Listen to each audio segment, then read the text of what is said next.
was scared of dying because it just looked so bad outside. Christina Taft made a choice the day Paradise burned down. Her choice saved her life, and yet she regrets it. I just wish I had done something different. I think about it every day, wishing I could just, reverse it all and do something different. Christina chose to run, even though she couldn't convince her mom to leave the house with her. Closed the door and I drove down, and I had the things in my car and the car and not my mom. So it really hurts. It's like, why didn't she get in? And why didn't I stay longer? After she escaped, Christina tried to get someone to go to the house to help Vicky, to help save her mom. She kept calling 911. They told me they weren't getting anyone who couldn't get out themselves, and that really shocked me and upset me. I was like, oh no, my mom's gonna die now. Is Mom alive? Christina could only wonder while the sky grew blacker. The campfire consumed the whole town between breakfast and dinner time. 66-year-old Vicky Taft became another face on the list of hundreds missing. Christina's mind kept going back to the choices. Her own choice to leave, her mom's choice to stay. I don't know, we were fighting, so it was a really bad way to leave it too, like mean and harsh. I didn't want to die, and she wasn't going to listen to me maybe. And Christina spent a long time trying. For a whole hour, there was a lot being said. She loaded their things into the car and pleaded with her mom to just get in. So I think she was waiting for an authority. The authorities had decided already, but Christina and Vicky didn't know that.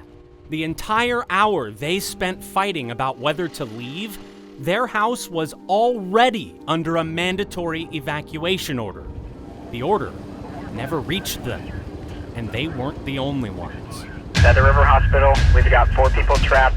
An elderly female that's going to need assistance exiting the residence. Intermediate, there's 60 staff and students trying to evacuate, can't get out. More surrounded by fire, there's vans and right there. We've got basically everywhere. We have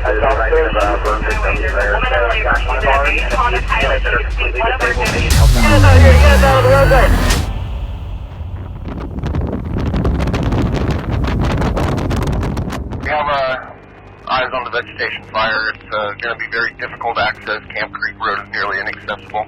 The fire started just before sunrise in a canyon about 8 miles from Paradise. They called it the campfire because it started on Camp Creek Road, a scraggly dirt service road beneath the high-tension power lines that wasn't much use to fire crews. They couldn't get to the first flames in time to put them out. It was 10 acres and growing fast. Right away, they knew this one could be big. This has got potential for a major incident, and it's got a really good wind on it, critical rate of spread. To begin to grasp why it killed so many people, you need to understand that the campfire wasn't just a bad fire. It was a perfect fire storm. Engine 2161 PCSO is inquiring if the evacuations for the Polga area can be considered mandatory, and if there's anywhere else you would like to extend that to. So let's make it mandatory for Polga with them being ready at a moment's notice for the rest of the community. It was a no shit feeling, because you see fire when it gets established in the canyon. It's notorious for large fires and gobbling firefighters up just due to the limited access and the really steep terrain that goes on in there. Leland Ratcliffe was in his truck, headed down the hill to his job as a firefighter with the Feather River Hotshots. He saw the column of smoke in his rearview mirror. It was blowing sideways. He called a friend from his team who also lives in Paradise. Said, hey, you see the column that's coming out of the canyon and where it's heading? And he was right behind me, and he says, oh, it's the same thing. He says it's going right for Paradise. Mandatory evacuations, everything east of Pence Road in Paradise. You could tell probably by 7:30, by the time I got to work, it was probably 5,000, 10,000 acres at that point, which is unheard of. Just a rapid rate of spread. It was heading right for town, toward his kids and his wife. He called her. I said, go get the kids from school and get home get the cats, get the dogs, and get the hell out of there. She went to school, and at this point, the school was still accepting late arrivals because they hadn't gotten any kind of word to evacuate, and they just hadn't gotten any word that the fire was going to be this bad. He wasn't being paranoid. Leland's training and experience told him exactly what that black column of smoke was doing as it blew sideways. It was spreading the fire, full of hot embers. You can't start a fire faster than that. You know, starting it at the base of a dry hill on a really high wind that's blowing it up the hill, that's the fastest fire is going to move, right? And at the top of the hill, that wind is catching the embers off the trees and just throwing them out miles ahead of the fire. Those embers rained down on every part of Paradise. Fire crews couldn't steer the campfire, much less head it off, because it wasn't a wall of flames. It was a windstorm full of sparks, flying right over their heads, lighting a million spot fires. Rescuers started to get calls from people who couldn't escape. Camp IC report of a possible entrapment. RP advising they cannot evacuate due to fire. All units, be advised, the town of Paradise is under a mandatory evacuation. The town of Paradise is under a mandatory evacuation. So at that point, it's really starting to be impending doom. Leland's hotshot crew didn't wait to be called. They loaded up and headed to the fire, deciding the best they could do was to go door to door to warn people. They swung by Leland's house near Clark Road and Pearson. My wife is still here, and I said, well, what the hell are you still doing here? At that point, she was hopping in the car and they took off. So they got out of here before any of the mass chaos, panic had happened. They got down the hill, luckily, in plenty of time. It was about 8:30 at that point. And it was only until 8:30 that the neighbor knocked. The neighbor had heard about a fire, but there was only a light smell of smoke in the air. I just kind of took a shower and got ready and then started seriously packing, seeing the cars outside starting to back up. And my mom was making phone calls, lightly packing, sort of, but kind of thinking it would just be fine. And Christina started to hurry, but says her mom Vicky seemed less concerned. Vicky even paid the phone bill. She spent the morning calling friends in town. None of them were evacuating. That's when Christina and Vicky Taft started fighting about whether to leave. They couldn't see the flames at this point, but the smoke was getting thicker. They hadn't been told they needed to evacuate. A lot of people hadn't. Yeah, they expected that authority would tell them, like every other fire that we had, we were told. If you weren't actually there, you might argue this is where common sense should kick in. In fact, that's the argument Christina was making to her mom. But it's not that simple. By staying put, her mom was doing exactly what local emergency planners spent the last decade trying to convince everyone to do: wait for their zone to be called. It was a good plan for most fires, but not this one. What Paradise needed in this fire was to evacuate everybody at once. Back when county and town leaders wrote the evacuation plan, you can hear what they thought about that. We learned not to evacuate everybody at once. They'd learned not to evacuate everybody at once. And this wasn't just one town councilman's opinion. This was accepted wisdom, a lesson learned from the Humboldt fire in 2008. When thousands of people all tried to get out of town at the same time, the roads jammed up. So the community improved its roads. They made a plan to reverse the direction of lanes to get more people down in bad fires. And they also split all the neighborhoods into zones. Paradise had 14 evacuation zones, along with a bunch more for the neighborhoods outside the town limits. The idea was to evacuate only those who needed to escape and keep the roads flowing. So there wasn't a whole town evacuation plan? There was never a whole town evacuation plan. Paradise Town Councilman Mike Zuccolillo says he jumped in to help direct traffic. The evacuation plans didn't cover this. He wasn't sure what to do.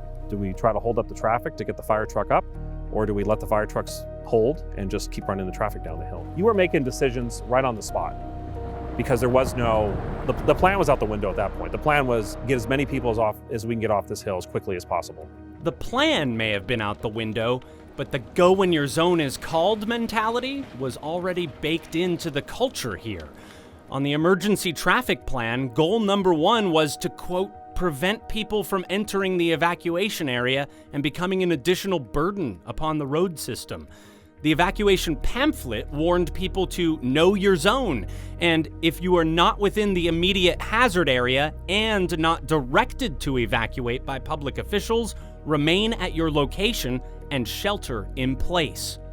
They did. A lot of people probably figured they could shelter in place because there was never a concept of everything burning.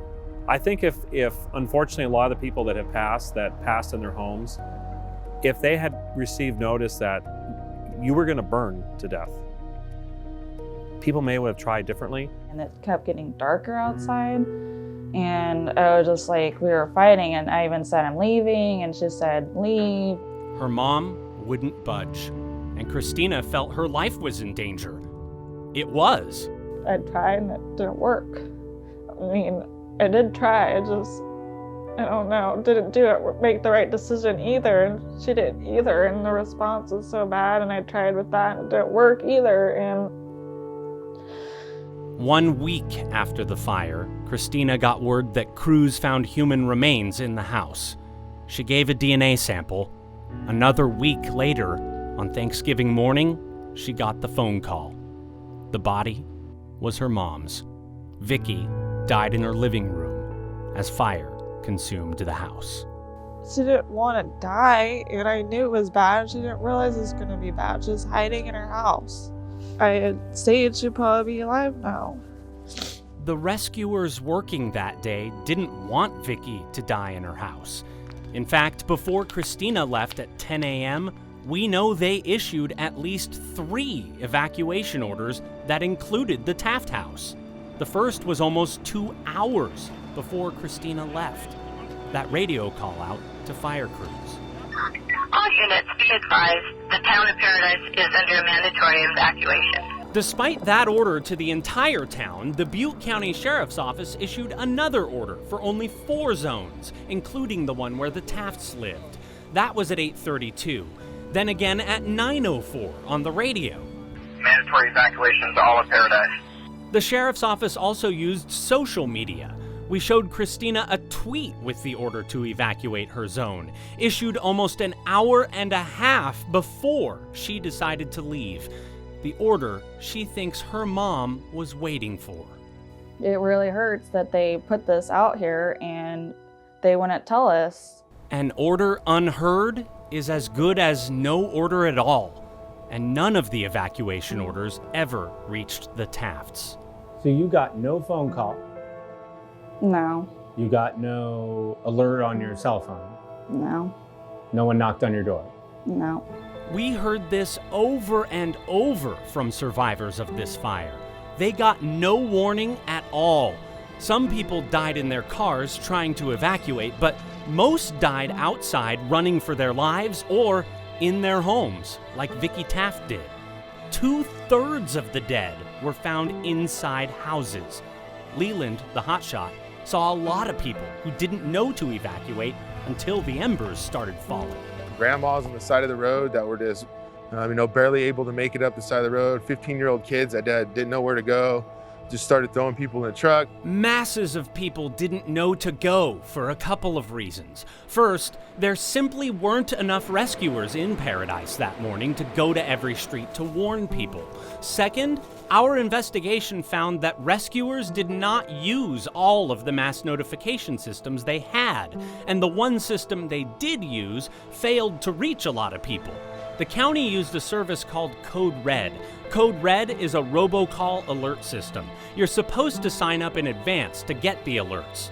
Mike Zuccolillo, the town councilman, says only about 1 in 8 people told him they got a mass notification that day. He was signed up for Code Red. Did you get notified at all? No. You didn't get a notification? No. A review of the call logs from that day shows the Code Red alerts couldn't keep up with the fire. The phone lines can only handle so many calls at once. At a time when seconds mattered, it took the system 16 minutes to call the phone numbers for the first evacuation zones in Paradise. The system failed to reach almost 1/3 of those numbers, a rate that would get worse as utility lines burned up. But even in this first round of code red alerts, 1,604 phone lines that were signed up were never reached. There are 2 federal alert systems that could have been used to reach people even if they'd never signed up, but responders never used those. EAS, the emergency alert system, could have sent out warnings on TV and radio stations all over Butte County, and the wireless emergency alert system, or WEA, could have pushed a warning to cell phones in the area. Both systems are run by FEMA, which told us no alerts were ordered at all from California that day. Rescuers gave the order to abandon ship, but they never used the biggest bullhorn they had to tell people. People are dying, like literally, and they think the whole city is going to go, and then they're just not even paying attention, like sounding alarms or anything. Do you think that we need to take a second look at why WEA and the broadcast alerts weren't implemented? Yeah, I think it's certainly worth taking a look at it. It was we were working the plan that we had, and again, I think that we saved tens of thousands of people with that. Whether or not that would have made a difference, because it comes back to whether or not you have the phone on, whether or not you have cell service. Sheriff Corey Honea joined rescue crews on the ground to help people that day. He told us he's not sure there was ever a conscious decision not to use the wireless and broadcast alerts. He says the fire simply overwhelmed rescuers. And I would submit to you that there's probably not a single jurisdiction in California, or for that matter, probably in this country, that has the capacity to evacuate the entire population at one time so quickly. Still, he acknowledges the warnings didn't reach everyone who needed them, which means everyone here will have to live with an uncomfortable question. If there were a plan for the worst possible firestorm, how many of our friends and neighbors could have been saved? No one ever came to us and said, you know what, you could have a town-wide evacuation and you could lose everything in town. No one ever told us that. Fire scientists are surprised at the high death toll of this fire, but they've worried for some time that a fire just like this one could burn an entire town down. And the danger gets worse each year. There are hundreds of towns in the Sierra Nevada that are in areas that are, realistically just as risky, fire-wise, as the situation was in Paradise. And there's some dice being rolled. If there's one takeaway you could tell the 100 other foothill towns that could be in the same danger as you, it could happen. I mean, to date, this is the worst tragedy that's ever happened. I hope I'm the last person that says that. I hope there's not another town. Paradise had its own vulnerabilities. 1 in 5 people had a disability there. 1 in 4 were over 65, rates much higher than the state average. In hindsight, leaders are looking at warning options that they didn't have before. Air raid horns, similar they do like tornado horns. Yeah. Maybe that's more of a concept up here because, we did have a more elderly population. And I think that's something that going forward would be a good idea. The one problem that you have to consider, because we've thought a lot about this. People need to know what it means. They need to know what it means. Because at 3 o'clock in the morning when the air raid siren goes off, well, what does that mean? It's just one example of the things Paradise and communities like it might consider as they look at how to plan for the next perfect storm. We can't prevent every fire. Sparks happen, but no one thinks a spark should kill this many people. It was wrong. It was up to me to help her, and I didn't. I left earlier. I have to live with that decision forever. Christina Taft carries a heavy burden. She calls herself a coward for not waiting longer. That's not really fair when you consider the fact that some people burned in their cars trying to escape down the wrong road at the wrong time. But the heart can't always be comforted by things the brain knows. There is some comfort, though, in an honest conversation about why this fire took the lives it did. If there's some kind of change, I feel like that would help too, so it didn't keep happening. Something good so my mom didn't die in vain. If enough people get that message, maybe the Camp Fire will remain the deadliest fire in California history forever. At least, That's the hope.